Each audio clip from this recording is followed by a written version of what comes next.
Assalamualaikum warahmatullahi wabarakatuh. Nama saya Nur Irana Safia binti Ahmad Nizar, bernombor matriks AA191084. Dan saya bersama rakan-rakan saya dari kumpulan 2 ingin membentangkan projek bisnes kami yang bertemakan perusahawanan tekno, dan nama syarikat kami adalah Micro Assembly Sendirian Berhad. Kumpulan kami terdiri daripada 9 orang, iaitu Nur Atira binti Muhammad Aris, Jahizah binti Jamil, dan saya Nur Irana Safia binti Ahmad Nizar, Muhammad Alif Najmi bin Khaidir, Wan Haikal Fitri bin Wan Ahmad Rizal, Dini Hadirah binti Zulkarnain, Mursyid bin Musa, Fatin Syamilah binti Syamsul, dan Mio Luqman Nur Hakim bin Muhammad Asri. Berikut merupakan ringkasan eksekutif bisnes kami. Syarikat Micro Assembly Sendirian Berhad ini ditubuhkan pada 15 Jun 2020. Tujuan syarikat ini ditubuhkan adalah untuk memajukan sektor pengangkutan yang maju dalam negara kita, iaitu Malaysia. Permintaan yang tinggi daripada rakyat bagi penggunaan motosikal dalam rutin harian mereka, penghasilan automatik ini amat diperlukan. Majoriti rakyat Malaysia memilih motosikal sebagai medium pengangkutan kerana ia mudah digunakan berbanding kenderaan lain. Dan syarikat ini juga membuka peluang pekerjaan kepada masyarakat dan secara tidak langsung memajukan sektor ekonomi. Micro Assembly Sendirian Berhad telah didaftarkan secara rasmi pada 15 Jun 2020 dan merupakan sebuah perniagaan jenis milikan tunggal. Aktiviti perniagaan Micro Assembly Sendirian Berhad adalah syarikat yang membuat perkhidmatan pemasangan motosikal untuk jenama otomotif. Perniagaan ini memfokuskan kepada syarikat motor yang berjenama Kawasaki, Honda, Yamaha dan Suzuki. Dan syarikat ini beroperasi di Marang, Terengganu. Tujuan rancangan perniagaan ini adalah untuk membentangkan segala perancangan perniagaan yang telah dirangka bagi menjalankan perkhidmatan penyambungan motor dan lain-lain perkhidmatan. Melalui kertas kerja ini, segala aspek perkhidmatan, pengurusan, pemasaran dan kewangan akan diterangkan dengan jelas. Seterusnya, ingin kami memohon kemudahan pembiayaan daripada pihak bank berjumlah RM15,000. Seterusnya, syarikat ini dapat meyakinkan pihak yang bekerjasama dengan syarikat kami, termasuk pihak pemiutang iaitu institusi kewangan dan pihak pembekal barang mentah, bahawa perniagaan yang akan dijalankan dapat diusahakan dan dapat dimajukan. Kami telah menyatakan sedikit tentang profil perniagaan kami seperti nama perniagaan, alamat berdaftar, alamat operasi, nombor telefon, nombor daftar perniagaan, tarikh perniagaan, aktiviti perniagaan kami, bentuk perniagaan iaitu milikan tunggal, modal permulaan iaitu RM20,000, bank berurusan dan juga nombor akaun. Berikut merupakan latar belakang pemilik syarikat kami seperti nama iaitu Mursyid bin Musa, jawatannya, nombor kad pengenalan, tarikh lahir, bangsa, taraf perkahwinan iaitu bujang, nombor telefon, pendidikan dan juga pengalaman dan kemahiran. Visi syarikat kami adalah merealisasikan kilang pembuatan motor yang profesional dan mengutamakan kualiti dalam industri. Dan misi kami adalah menjadi pembekal produk dan penawar perkhidmatan terkemuka untuk transportasi individu tertinggi di Malaysia. Perniagaan kami menawarkan perkhidmatan pemasangan kenderaan seperti sport bike, naked, touring, skuter dan cruiser. Ia menerima permintaan dari syarikat pemotoran berjenama Kawasaki, Honda, Yamaha dan Suzuki. Kelebihan dan keunikan syarikat kami adalah komponen dan alat gantian yang berkualiti dan mudah didapati, tawaran jaminan syarikat berjenama sehingga 5 tahun dan harga jualan yang berpatutan untuk pendapatan populasi Malaysia. Assalamualaikum warahmatullahi wabarakatuh. Nama saya Nur Atira binti Muhammad Aris, AA191971. Ini merupakan rancangan chart pentadbiran kami yang mempunyai pelbagai jawatan yang ada seperti pengurus besar, timbalan pengurus besar, pengurus bagi setiap jenis motor, unit pemasangan dan pengujian, unit penyimpanan dan unit pengedaran. Dan setiap jawatan tersebut mempunyai fungsi masing-masing.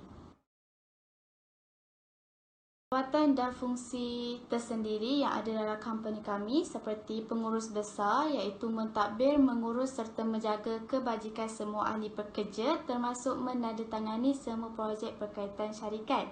Kemudian timbalan pengurus besar, dia membantu pengurus besar yang dilantik hal ehwal syarikat dan menjaga kebajikan semua kaki tangan syarikat. Kemudian ialah pengurus bagi setiap jenis motosikal dalam company kami yang mempunyai fungsi seperti mengurus, mentadbir dan menjaga operasi bagi kenderaan jenis tersebut dan memastikan unit operasi di kilang berjalan dengan lancar. Melaporkan kepada pengurus besar akan sebarang keperluan serta melaporkan sebarang kemalangan dalam operasi dan merekodkan jumlah pengeluaran motosikal dalam operasi. Seterusnya ialah pengurus pentadbiran dan kewangan yang mempunyai fungsi menyediakan draft belanja setiap bulan, membentangkan belanjawan syarikat setiap tahun, memastikan setiap transaksi yang dilakukan syarikat direkodkan dalam jadual pembelian serta memastikan setiap pekerja memperoleh gaji dan memastikan hal tadbir urus syarikat berjalan dengan lancar. Seterusnya ialah pegawai perhubungan dan pemasaran yang mempunyai fungsi menguruskan perhubungan syarikat dengan pihak berkuasa tempatan atau pelanggan syarikat. Seterusnya membuat pemasaran syarikat dengan pihak luar dan membentangkan idea baru untuk meningkatkan jualan syarikat serta mengetahui perkembangan semasa dalam dunia pemasaran dan mengetahui kelemahan pesaing lain. Seterusnya ialah accountant yang mempunyai fungsi mengendalikan pengurusan keseluruhan fungsi-fungsi perakaunan dan kewangan syarikat. Seterusnya melaksanakan analisis, laporan kerangan serta fungsi pembendaharaan syarikat. Kemudian juru audit yang mempunyai fungsi mengaudit dan menyediakan draft laporan audit bagi akaun-akaun syarikat yang berkaitan. Seterusnya ialah penyelia kilang yang mempunyai fungsi menyelia operasi di gudang pengeluaran, menjaga kualiti produk operasi, memastikan keselamatan pekerja di dalam operasi, merekodkan stok dan pengeluaran operasi, membantu mengurus supaya operasi berjalan dengan lancar serta membuat laporan berkaitan operasi kepada pengurus. Seterusnya ialah pegawai keselamatan yang mempunyai fungsi memastikan keselamatan operasi syarikat dipatuhi, memastikan semua pekerja mengikut operasi standard yang ditetapkan pihak berkuasa atau syarikat serta memberi latihan keselamatan yang diperlukan kepada pekerja operasi. Kemudian jurutera yang mempunyai fungsi mengendalikan operasi mengikut unit-unit tertentu syarikat, mengendalikan mesin operasi, mematuhi peraturan keselamatan operasi syarikat. Kemudian ialah mekanik yang mempunyai fungsi memeriksa kenderaan yang telah dipasang, membuat pengenalan bagi kenderaan yang setiap dipasang, melakukan tugas-tugas yang diberikan penyelia. Seterusnya ialah juruteknik yang mempunyai fungsi menyelenggara bangunan dan gudang-gudang syarikat, mematuhi peraturan keselamatan operasi syarikat. Dan yang terakhir ialah kerani yang mempunyai fungsi membantu pengurus pentadbiran dalam hal ehwal sumber manusia. Kemudian membuat kerja-kerja kerani, penyusunan dokumen dan memasukkan data. Seterusnya ialah menyediakan serbut harga dan invoice syarikat. Dan yang terakhir ialah membuat tugas-tugas syarikat. Seterusnya, saya akan membentangkan belanjawan pentadbiran. Ini merupakan belanjawan pentadbiran syarikat kami yang mempunyai aset tetap, modal kerja dan lain-lain. Aset tetap kami seperti peralatan pejabat, ubah suai pejabat, perabot pejabat. Manakala modal kerja kami seperti gaji, KWSP dan perkeso, sewa bangunan, bekalan pejabat, aktiviti pejabat, insurans, penyelenggaraan pejabat dan lain-lain seperti deposit, pendaftaran dan lesen pelbagai belanja.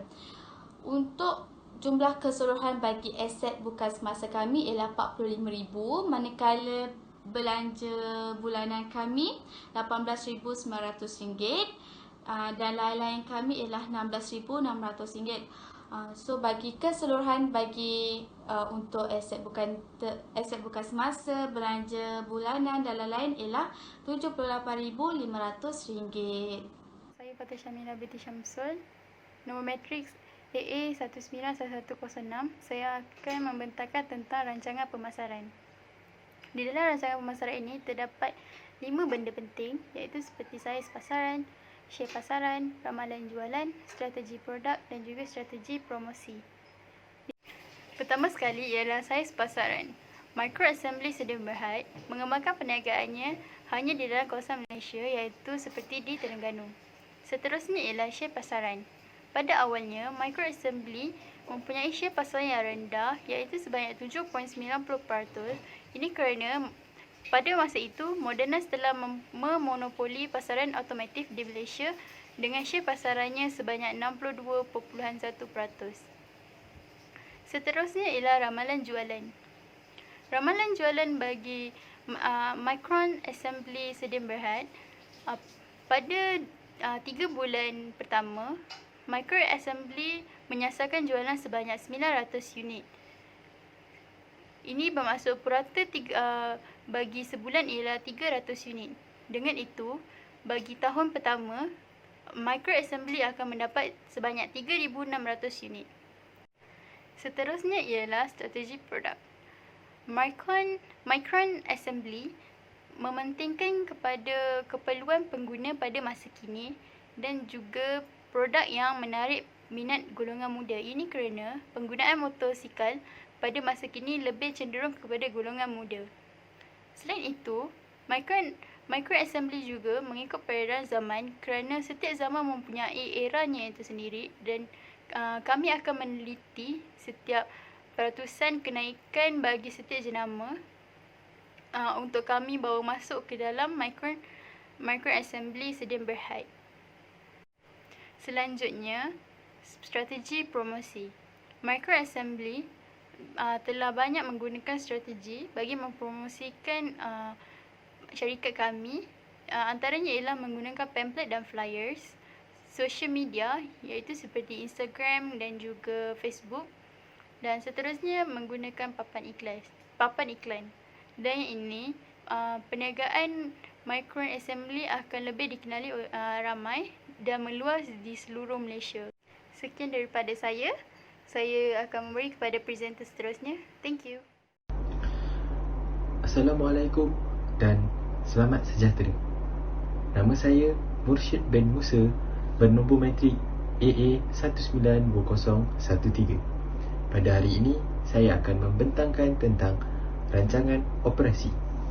Tentang maklumat permis.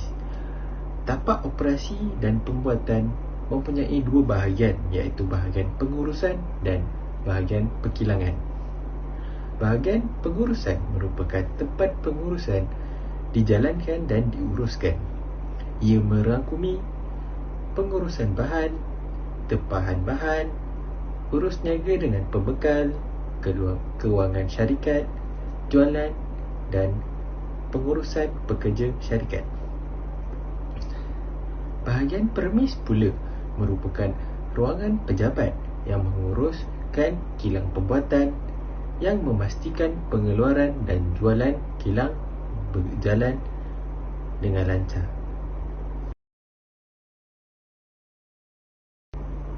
Bagi kemudahan asas pula, kemudahan asas di sesebuah pejabat dan kilang sangatlah penting kerana dapat mewujudkan suasana yang kondusif semasa bekerja.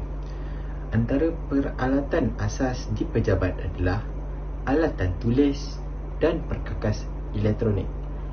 Antara contoh perkakas elektronik adalah mesin pencetak, telefon bimbit, wifi dan lain-lain. Bagi peralatan perkilangan dan bengkel, alatan tangan, alatan elektronik, pengimpal automatik jack dan lift, penyembur cat, mesin bengkel dan alatan memotong besi. Kemudahan asas bagi pekerja adalah tandas, kafeteria, surau dan peralatan perlindungan bengkel seperti PPE. Bagi carta alih semasa proses pemasangan, tempahan bahan dari pembekal. Seterusnya, pemeriksaan kecacatan bahan, penyediaan barisan pemasangan, proses stamping, proses kimpalan, proses pengecatan, proses pemasangan, pemeriksaan kualiti. Jika memuaskan, ia akan melalui pemeriksaan terakhir.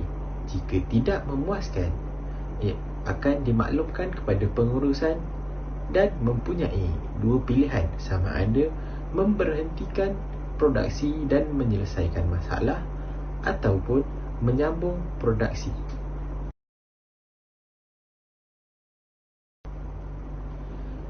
Senarai kos bahan. Bahan pertama yang diperlukan dalam pembuatan motosikal.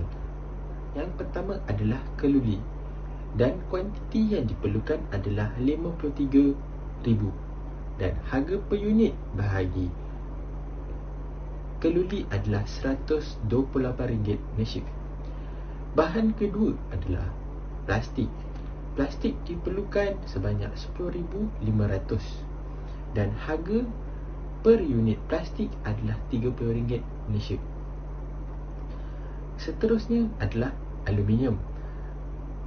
Sebanyak 25,000 aluminium diperlukan untuk membuat motosikal dan harga per unit bagi aluminium adalah RM70 Malaysia. Seterusnya adalah getah. 8,000 getah diperlukan dan harga per unit getah adalah RM9.50 Malaysia.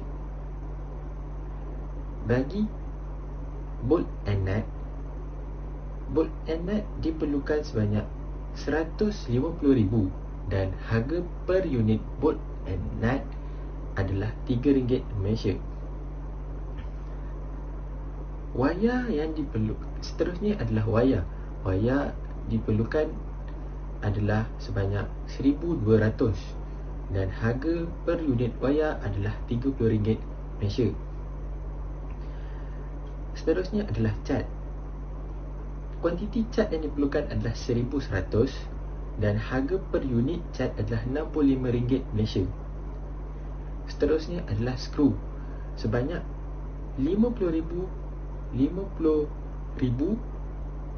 kuantiti skru yang diperlukan untuk membuat motosikal dan harga per unit skru adalah RM1.80.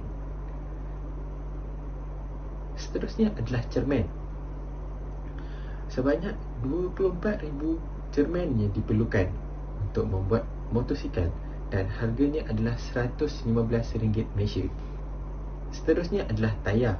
Sebanyak 2,100 tayar diperlukan untuk membuat motosikal dan harga per unit tayar adalah RM120 Malaysia. Seterusnya adalah kertas. Sebanyak 1,200 kertas yang diperlukan dan harga per unit kertas adalah RM19 Malaysia. Bagi PPE pula, sebanyak 1,000 PPE yang diperlukan dan harga per unit PPE adalah RM45 Malaysia. Bagi nama-nama pembekal yang akan membekalkan bahan kepada syarikat kami adalah: yang pertama, Sumimental Industries yang akan membekalkan bahan aluminium. Alamat pembekal berada di Taman Perindustrian Belmas Johan, iaitu di Rawang, Selangor. Seterusnya adalah Advanced Bolt and Nut Sediaan Berhad yang akan membekalkan bolts dan nuts. Pembekal tersebut berada di Jalan Batu Tiga Lama, Taman Berkeli, Klang, Selangor. Seterusnya adalah Professional Plastic Pte Ltd yang akan membekalkan plastik dan getah dan bertempat di Singapura. Seterusnya adalah Toyo Tyre Sales and Marketing Malaysia Sdn Bhd yang akan membekalkan tayar kepada syarikat kami yang alamat pembekal berada di Temasya Industrial Park, Shah Alam, Selangor. Seterusnya adalah SSH Textile yang akan membekalkan PPE kepada kami yang bertempat di Ceras, Kuala Lumpur. Dan yang terakhir adalah Kenneth Siong AG Reno Sdn Bhd yang akan membekalkan cermin dan terletak di Desa Tun Razak, Kuala Lumpur. Sekian daripada saya. Terima kasih. Assalamualaikum warahmatullahi wabarakatuh. Nama saya Muhammad Alif Najmi bin Kaidir, nombor matrik AA190532 dan saya akan membentangkan tentang rancangan kewangan. Dalam rancangan kewangan ini terdapat 3 perbelanjaan. Yang pertama ialah pelaburan tetap, kedua modal pusingan dan ketiga ialah lain-lain perbelanjaan. Yang pertama ialah pelaburan tetap. Dalam pelaburan tetap ni terdapat kelengkapan pejabat dan alatan. So dalam kelengkapan pejabat dan alatan ni sebagai contohnya ialah meja, kerusi dan lain-lain alatan. Anggaran kosnya ialah RM68,500,000. Dan yang kedua ialah modal pusingan. Dalam modal pusingan ini terdapat 3 iaitu belanja pemasaran, belanja operasi dan belanja pentadbiran. Anggaran kos bagi belanja pemasaran sebanyak RM1,500. Belanja operasi, anggaran kosnya ialah RM27,945,300 dan belanja pentadbiran sebanyak RM18,900 dan jumlah bagi modal pusingan ni ialah sebanyak RM27,965,700. Bagi lain-lain perbelanjaan pula terdapat pendaftaran perniagaan deposit dan anggaran kosnya ialah sebanyak RM5,000 dan juga RM11,000 dan jumlah bagi pembelanjaan ini ialah sebanyak RM16,000. Jadi jumlah bagi kesemua perbelanjaan dalam rancangan kewangan ni ialah sebanyak RM96,481,700. Assalamualaikum warahmatullahi wabarakatuh. Nama saya Zaiza binti Jamil, bernombor matrik AA191536. Di sini saya akan membincangkan tentang kesimpulan yang telah kami dapat daripada rancangan perniagaan yang telah kami bentangkan dan sediakan. Berdasarkan kepada perancangan dan unjuran pendapatan yang telah dibentangkan, kami amat yakin bahawa perniagaan kami akan memberikan keuntungan dan pulangan yang lumayan. Disebabkan oleh unjuran-unjuran yang dibuat untuk operasi tahun pertama selepas mendapat pembiayaan yang amat konservatif kerana faktor perniagaan yang masih lagi di peringkat awal pemasaran untuk membekal kepada pelanggan operasi. Perniagaan ini telah membuat satu kajian sistematik bagi membolehkan perniagaan berjalan dengan lebih lancar. Oleh itu, Micron Assembly Sdn Bhd iaitu syarikat kami sangat yakin dan mampu berkembang di masa hadapan dengan mempunyai semangat dan berdaya maju dan optimis dalam perniagaan. Kami berharap agar perniagaan ini dapat diberikan peluang untuk menjadi sebahagian daripada komuniti masyarakat perdagangan dan perindustrian Bumi Putra yang berjaya di negara kita. Sekian sahaja daripada kami. Assalamualaikum.